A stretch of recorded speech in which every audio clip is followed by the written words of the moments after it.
गांव के बाहर एक पुराना, घना और काला जंगल था। लोग कहते थे कि रात में वहां एक भयानक भूत घूमता है जो किसी को भी जिंदा बाहर नहीं निकलने देता। पर एक रात शुभन और उसका सबसे प्यारा दोस्त माधवन को मजबूरी में उसी जंगल से होकर गुजरना पड़ा, क्योंकि उनके गांव में बड़ा संकट आ गया था और उन्हें तुरंत मदद लानी थी। जैसे ही दोनों लड़के जंगल में घुसे, ठंडी हवा चलने लगी।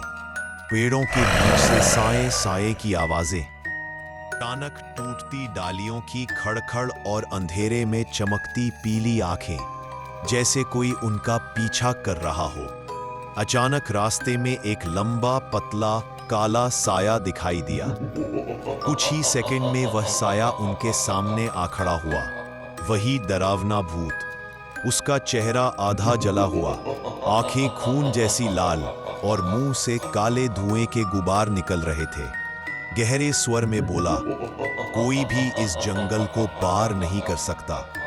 शुभन और माधवन का दिल जोर से धड़कने लगा, पर उन्होंने हिम्मत नहीं हारी। माधवन ने तुरंत अपनी जेब से वह पवित्र धागा निकाला जो उसके दादा ने उसे सुरक्षा के लिए दिया था। भूत जैसे ही उन पर झपटा, शुभन ने पूरी बहादुरी से वह धागा भूत की ओर। धागा भूत के चेहरे पर लगते ही एक तेज सफेद रोशनी हुई। भूत चिल्लाने लगा, नहीं, इस शक्ति से मैं बच नहीं सकता। कुछ ही पलों में भूत काले धुएं में बदलकर हवा में गायब हो गया। शुभन और माधवन ने एक दूसरे का हाथ पकड़ा और पूरी जान लगाकर जंगल के बाहर की ओर दौड़ पड़े। उनके पीछे पेड़ हिलते रहे, अजीब सी आवाजें आती रही, लेकिन अब भूत उनका पीछा नहीं कर पा रहा था। कुछ मिनट बाद दोनों जंगल से बाहर निकल आए। खुले आसमान के नीचे उन्होंने गहरी सांस ली।